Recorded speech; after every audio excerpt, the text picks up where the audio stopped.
안 들으시는 분과는 뭔가 좀 차별점이 싸다고 선택을 하지 않으셨어요. 시장 바구니가 되지 마세요.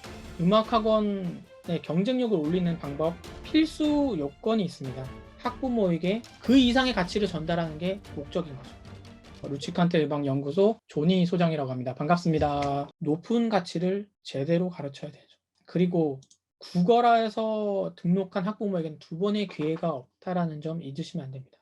경제가 어려워져서 음악학원, 미술학원 제일 먼저 끊어요 라고 하시는 원장분도 있어요. 그래서 한 명이나 더 받아야 돼요. 어떻게든 온 학부모들인데 이걸 어떻게 안 받습니까? 하지만 아셔야 될 게 제가 말씀드렸잖아요. 어차피 그 학부모는 나가게 되어 있어요. 왜 그럴까요? 매슬러 욕구 5단계입니다. 자, 이 욕구 5단계는요. 아래 욕구가 충족되어야만 그 윗단계의 욕구를 채울 수 있고요. 반대로 먹고 살기 힘들면 윗단계부터 우리가 포기를 하기 시작합니다. 자, 음악을 배우는 건 어디에 속할까요? 자, 가장 윗단계인 자아실현의 욕구 단계 중에 가장 상위에 있어요. 그렇기 때문에 경제가 어려워지면 어때요? 음악학원, 미술학원 제일 먼저 끊는 겁니다. 결국 원장님이 아무리 싸게 해도 무조건 싼 거 찾는 사람들은 원장님의 가치만 갉아먹어요. 아까 원장님들 그 가치를 인정받고 싶다고 말씀하셨잖아요. 자, 그리고 켈릭 등이 재조명한 욕구 피라미드입니다. 자, 양육이 가장 위에 있어요. 그리고 요즘 결혼을 해도 양육을 안 해요. 그래서 저출산이 발생을 하죠. 학교뿐만 아니라 학원들도 그 아이들이 줄어들잖아요. 그 아래 배우자 유지, 결혼도 많이 하지만 요즘 이혼도 증가하고 있죠. 그 아래 배우자 획득, 연애, 결혼, 출산 세 가지를 포기하는 세대를 삼포세대라는 단어, 삼포세대라고 하는데 이 단어가 괜히 나온 게 아니에요. 그나마 아래에 있는 지위 존중에 그나마 성인 음악학원에 속하겠네요. 하지만 삼포세대에게는 지위 존중의 피라미드가 이렇게 제일 꼭대기겠죠. 그죠? 그 마찬가지로 먹고 살기 바쁘면 어때요? 가장 윗단계부터 포기를 시작하는 겁니다. 슬프지만 현실이에요. 그래서 아까 말씀을 드렸죠. 대충 아이들의 시간을 때우기 위해서 음악학원을 보내는 학부모는 과감히 포기해라. 무조건 싼 거 찾는 사람은 어차피 떠나더라라는 겁니다. 구걸에서 파는 거는요, 안 파니만 못한다는 걸 잊으시면 안 돼요. 자, 이렇게까지 얘기했는데도 앞으로 원장님들이 학원을 운영하시면 가격 인하 욕구가 한 번은 오시리라 생각을 듭니다. 그럼 어떻게 해야 돼요? 자, 이 5가지만 기억을 하세요. 첫 번째, 그냥 하지 마세요. 가격 인하 하지 마세요. 자, 두 번째, 하지 말라니까요. 가격 인하. 그리고 세 번째, 가격 인하 제발 좀 하지 마세요, 원장님. 이렇게 3가지를 생각했는데도 가격 인하의 유혹이 온다. 자, 네 번째, 5번째 생각하셔야 될 게 있습니다. 나의 가치를 더 이상 올릴 가치가 없는지, 우리 학원의 가치를 더 올릴 수 있는 게 없는지 이걸 고민하시고요. 마지막 5번째, 주변의 학원과 가치가 같은지. 제가 우스갯소리로 말씀드렸어요. 제발 하지 마세요 라고. 하지만 이 5가지를 순서대로 생각을 하시면서 한번 곱씹어 보세요. 그리고 마지막 2개, 4번, 5번은 바뀌면 안 됩니다. 이 순서대로 생각을 하셔야 돼요. 이 4번, 5번 바뀌면 어떻게 돼요? 하향 평준화 되는 겁니다. 하향 평준화. 이 순서대로 생각을 하시고 가격이나 유혹 분명히 오실 겁니다. 하지만 마음을 다스리고 하지 말자. 이 5가지 생각을 하셔야 됩니다. 팁을 드리도록 할게요. 이것도 마찬가지로 팁 공유는 하지 말고요. 자, 나만 알고 가자. 자, 학부모님들이 비싸대요. 그럼 원장님들 뭐라고 말씀하세요? 처음 상담이 왔습니다. 원비를 올리더니 부모님들이 비싼데요. 다른 학원보다 비싸네요. 그럼 뭐라고 답변을 하실 수 있을까요? 자, 한번 적어볼까요? 원장님들만의 얘기하는 우리 학원은 특별함이 있습니다. 그럼 저는 묻습니다. 그 학원의 특별함이 뭔가요, 원장님? 그만큼의 수업을 하고 있습니다. 다른 데도 다 똑같이 하고 있던데요. 자, 제가 이제 컨설팅을 가면 이거를 원장님들께 맞춤 수업을 진행하고 있습니다.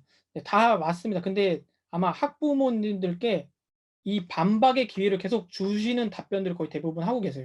원장님들께 이거를 달달달달달 외우게 합니다. 툭 찌르면 바로 이 답변이 나오게끔.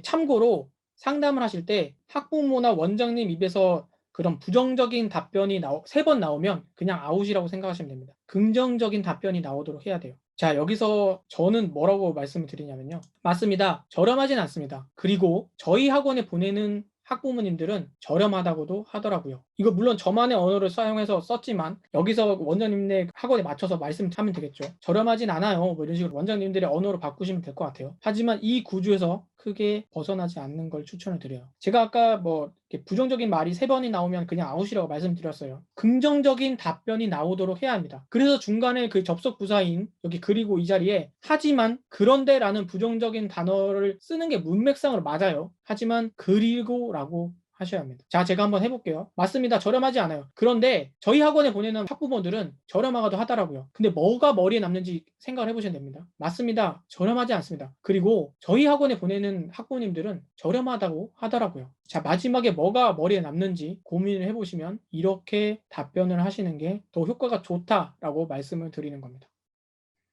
그리고 제가 단언컨대 들으시고 원비를 인상하잖아요. 비싸요? 라고 물어보는 학부모가 이상한 겁니다. 이상하죠?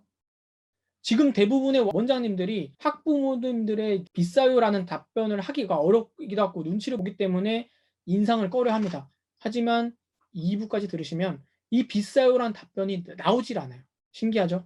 자, 마지막 팁입니다. 지금 최대 금액을 받고 있어요. 분당 단가 최대 금액을 받고 있는데 더 올리고 싶어요 하시는 분들 계실 거예요. 근데 이거는 제가 아까 말씀드렸죠. 오늘은 기초 과정이라고. 아마 이미 하시는 분도 계실 거예요. 이런 분들 특강 악기를 추가하세요. 특강 악기를 제가 추천을 드리면 어떤 악기를 추천해 드리냐면 뭐 우쿨렐레나 칼림바, 바이올린, 뭐 플룻 이런 걸 추천해 드리는데 기존에 피아노 수업을 뭐 주 5회 15만 원 받으시는 학원이라면 주 4회 하고 마지막 주 1회 하루 더 오잖아요. 그때 피아노 잠깐 하고 나머지 시간 우쿨렐레 하는 겁니다. 그럼 이러면은 아까 교육청에서 신고하는 거 문제없이 17만 원 받으실 수 있어요. 특강 악기 주 1회 2만 원으로 우쿨렐레를 추가하는 겁니다. 이 과정을요. 여기서 특강 악기로 하셔야 될 거는 제가 추천드리는 거는 뭐 우쿨렐레, 칼림바, 바이올린, 플룻 뭐 등등 이렇게 하시면 되고 교과 연계되어 있는 뭐 오카리나 리코더는 그 금액 받으시면 안 됩니다. 이건 마치 서비스인 듯이 이것도 저희가 무료로 해드려요. 이렇게 드리는 게 맞다고 생각해요. 우쿨렐레나 이런 거는 원장님 배우시는 걸 추천드려요.